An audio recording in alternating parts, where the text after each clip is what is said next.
InvIT கேள்விப்பட்டிருப்பீங்க, நிறைய பேருக்கு அது என்னங்கிறது தெரியாது. இந்தியாவோட இன்ஃப்ராஸ்ட்ரக்சர் டெவலப்மெண்ட் இன்வெஸ்ட் பண்றதுக்கு சிறு முதலீட்டாளருக்கு இதை மாதிரி ஒரு அட்ராக்டிவான ஆப்ஷன் வேற கிடையாது.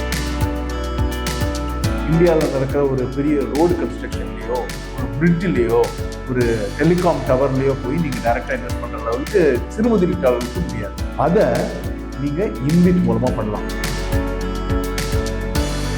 இன்விட்ஸை பொறுத்தவரை இது ஒரு பாண்ட் அப்படிங்கிற மாதிரி பார்க்கக்கூடாது. இது ஒரு யூனிட். இது ஸ்டாக்கும் கிடையாது, டெட்டும் கிடையாது. இதுக்கு ரெண்டுக்கும் இடப்பட்ட ஒரு யூனிட். நீங்க வாங்குற விதம் ஒரு ஷேர் வாங்குற மாதிரி.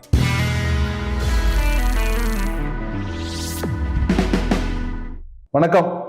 இன்ஃப்ராஸ்ட்ரக்சர் இன்வெஸ்ட்மெண்ட் ட்ரஸ்ட் அப்படின்னா என்ன? இன்விட் கேள்விப்பட்டிருப்பீங்க, நிறைய பேருக்கு அது என்னங்கிறது தெரியாது.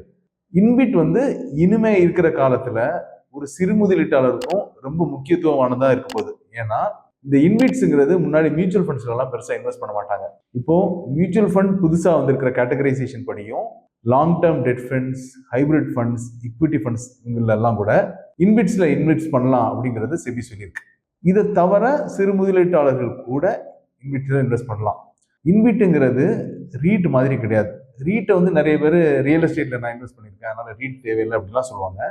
ஆனா சிறு முதலீட்டாளர் இந்தியாவோட இன்ஃப்ராஸ்ட்ரக்சர் டெவலப்மெண்ட், அதாவது இந்தியாவோட கட்டமைப்போட டெவலப்மெண்ட்ல இன்வெஸ்ட் பண்றதுக்கு சிறு முதலீட்டாளருக்கு இதை மாதிரி ஒரு அட்ராக்டிவான ஆப்ஷன் வேற கிடையாது. நீங்க இந்தியாவில் நடக்கிற ஒரு பெரிய ரோடு கன்ஸ்ட்ரக்ஷன்லயோ, ஒரு பிரிட்ஜ்லயோ, ஒரு டெலிகாம் டவர்லயோ போய் நீங்க டைரக்டா இன்வெஸ்ட் பண்ற லெவலுக்கு சிறு முதலீட்டாளருக்கு முடியாது. அதை நீங்க இன்விட் மூலமா பண்ணலாம். இந்த இன்விட் என்ன பண்ணுது?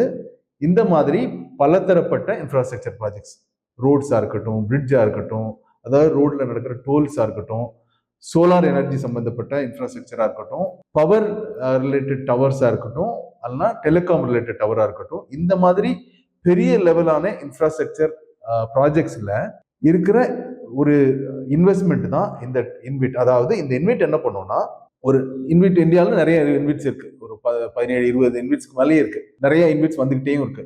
ஒவ்வொரு இன்விட்டும் ஒரு பர்டிகுலர் செட் ஆஃப் இன்ஃப்ராஸ்ட்ரக்சர் ப்ராஜெக்ட்ஸ்ல இன்வெஸ்ட் பண்ணும். அது பிரிட்ஜா இருக்கலாம், ஒரு ரோடா இருக்கலாம், நம்ம முன்னாடி சொன்ன பல தரப்பட்ட இன்ஃப்ராஸ்ட்ரக்சர்ஸா இருக்கலாம்.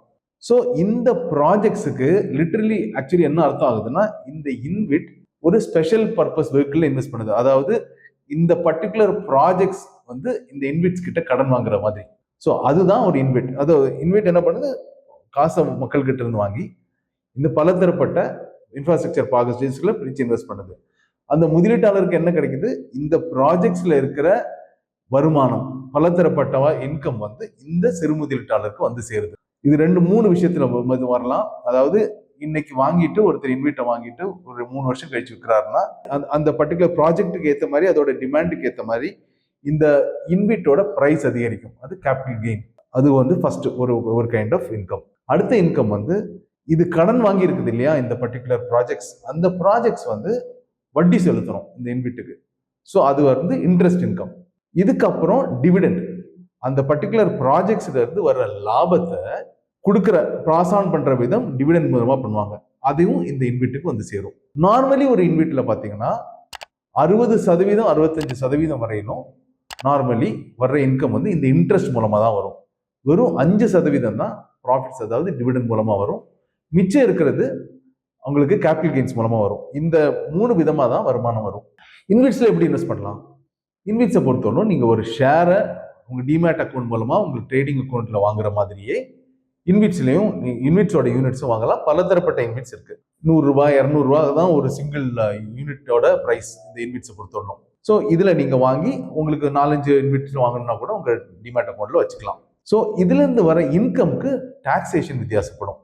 அதாவது இதுல இருந்து வர டிவிடெண்டுக்கு டாக்ஸ் கிடையாது, டிவிடெண்ட் டாக்ஸ் ஃப்ரீ. இதுல இருந்து வர இன்ட்ரெஸ்ட்டுக்கு உங்களோட tax slab, income tax slab என்னவோ 20%, 30% என்ன ஸ்லாபோ அதுபடி டாக்ஸ் நீங்க கட்டணும். கேபிட்டல் கெயின்ஸை பொறுத்தவரைக்கும், அதாவது நீங்க விற்கிறது 1 வருஷம் அப்புறம் அப்படின்னா, அந்த 12 மாசத்துக்கு அப்புறம் இருக்கிறதுனால அது லாங் டேர்ம் கேபிட்டல் கெயின்ஸ்னு பேரு. அதுக்கு அந்த கெயின்ல 12.5% தான் டாக்ஸ் கட்டணும். அதுக்கு முன்னாடி வித்தீங்கன்னா 20% டாக்ஸ் கட்டணும். இதுதான் இதுக்கான டாக்ஸேஷன். ஸோ இன்விட்ஸ்ல நீங்க என்ன எதிர்பார்க்கலாம்? ஒரு சின்ன இன்வெஸ்டர் ஒன்று இந்தியாவோட இன்ஃப்ராஸ்ட்ரக்சர் டெவலப்மெண்ட்ல நீங்க இன்வெஸ்ட் பண்றதுக்கான வாய்ப்பு கிடைக்குது. இந்த இன்விட்ஸும் ரீட்ஸும் நார்மலி உங்களுக்கு இருக்கிற அசெட் கிளாஸ், பெரும்பாலும் நமக்கு தெரிஞ்ச அசெட் கிளாஸ் என்ன?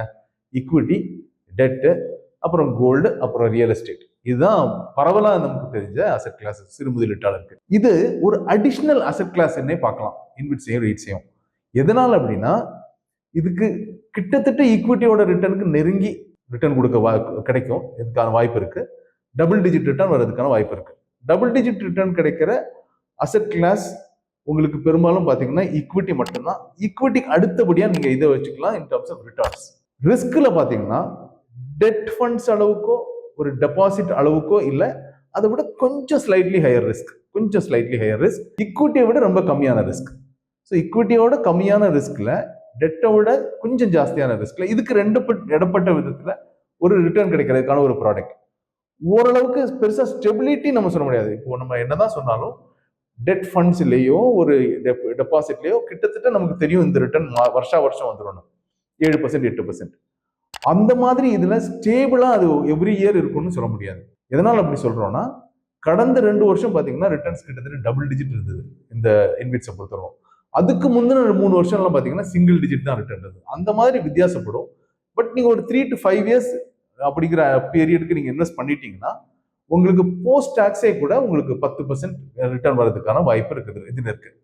ஸோ ஒரு டிஃப்ரெண்ட் அசெட் கிளாஸ், உங்களுக்கு இன்வெஸ்ட் பண்றதுக்கான ஆப்பர்ச்சுனிட்டியே இல்லாத பெரிய லெவல் இன்ஃப்ராஸ்ட்ரக்சர் ப்ராஜெக்ட்ஸ்ல இன்வெஸ்ட் பண்றதுக்கான ஒரு ஆப்பர்ச்சுனிட்டி இது மூலமா கிடைக்குது. உங்களோட டைவர்சிபிகேஷன் ஆஸ்பெக்ட்ல இன்னொரு ப்ராடக்டாகவும் உங்க போர்ட்ஃபோலியோல இது வந்து சேருது.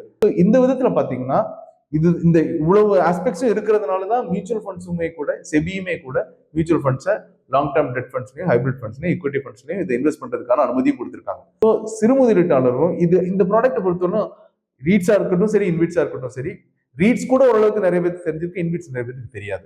இதுல வந்து பெருசா சிறு முதலீட்டாளர்கள் இன்னும் வரல. ஆனா சிறு முதலீட்டாளர்கள் கண்டிப்பா வரலாம். எப்படி நம்ம மியூச்சுவல் ஃபண்டுக்குள்ள ஈக்விட்டி இன்வெஸ்டர்ஸ் வரணும், அதாவது சிறு முதலீட்டாளர் வரணும்னு சொல்றோமோ, இதுவும் சிறு முதலீட்டாளருக்கு பயனளிக்கக்கூடிய ஒரு நல்ல ப்ராடக்ட். ஸோ சிறு முதலீட்டாளர்கள் இந்த ப்ராடக்டை சீரியஸா எடுத்துட்டு இதுல பெரிய லெவல்ல இன்வெஸ்ட் பண்ண ஆரம்பிக்கலாம். ஸோ இன்விட்ஸை பொறுத்தவரை இது ஒரு பாண்ட் அப்படிங்கிற மாதிரி பார்க்கக்கூடாது. இது ஒரு யூனிட். இது ஸ்டாக்கும் கிடையாது, டெட்டும் கிடையாது. இதுக்கு ரெண்டுக்கும் இடப்பட்ட ஒரு யூனிட். நீங்க வாங்குற விதம் வந்து ஒரு ஷேர் வாங்குற மாதிரி. அதே மெத்தடாலஜி தான். உங்க டிமேட் அக்கௌண்ட்டுக்குள்ள ஒரு ட்ரேடிங் அக்கௌண்ட் மூலமா வாங்குறீங்க. ஆனா இது ஒரு ஷேர் கிடையாது. இது வந்து ஒரு இந்த இன்விட்டுக்கான யூனிட் அப்படிங்கிற மாதிரி தான் இதை பார்க்கணும். முன்னாடியே சொன்ன மாதிரி இதுல ஒரு யூனிட்டோட பிரைஸ் 180 200 ரூபாய்க்கெல்லாம் கூட இருக்கு. ஸோ நீங்க ஒரு யூனிட் வாங்கணும்னா 200 ரூபா 150 ரூபா இருந்தா கூட நீங்க வாங்க முடியும். அந்த யூனிட்டோட பிரைஸ்க்கு ஈக்குவலண்டா வாங்க முடியும். நீங்க அதுக்கப்புறம் 10 100 எவ்வளவு வேணாலும் யூனிட்ஸ் வாங்கிக்கலாம். ஸோ எந்த சிறு முதலீட்டாளரும் கூட வாங்குறதுக்கான வாய்ப்பு இது மூலமா கிடைக்குது. இதுல வந்து இப்போ பாத்தீங்கன்னா இன்விட்ஸை பொறுத்தவரைக்கும் பிரைவேட் யூனிட் இன்விட்ஸும் இருக்கு, பப்ளிக் இன்விட்ஸும் இருக்கு. பட் இதெல்லாம் கலந்து சேர்ந்து பாத்தீங்கன்னா கிட்டத்தட்ட 20 இன்விட்ஸ்க்கு மேலேயே இருக்கு. நிறைய இன்விட்ஸ் இன்னும் பைப்லைன்ல இருக்கு. ஸோ ரீட்ஸை கம்பேர் பண்ணும்போது இன்விட்ஸ்ல இப்போ 20-30 ஆப்ஷன்ஸ் இன்னும் அடுத்த 2-3 மாசத்துக்குள்ள இருக்கும் வந்துடும். இப்பவே கிட்டத்தட்ட 20 ஆப்ஷனுக்கு மேல இருக்கு. ஸோ இந்த மாதிரி ஆப்ஷன்ஸ் நிறைய இருக்கு. இதுலயும் நீங்க ஒரு பேஸ்கெட் ஆஃப் ஒரு 4-5 டிஃப்ரெண்ட் கைண்ட் ஆஃப் இன்விட்ஸ்ல 4-5 டிஃப்ரெண்ட் கைண்ட் ஆஃப் இன்ஃப்ராஸ்ட்ரக்சர் ப்ராஜெக்ட்ஸ்ல இன்வெஸ்ட் பண்ற பல தரப்பட்ட இன்ஃப்ராஸ்ட்ரக்சர் ப்ராஜெக்ட்ஸோட மிக்ஸ் இருக்கிற மாதிரி ஒரு 4-5 டிஃப்ரெண்ட் இன்விட்ஸ்ல வாங்கினீங்கன்னா ஒரு நல்ல போர்ட்ஃபோலியோவும் இதாகும்.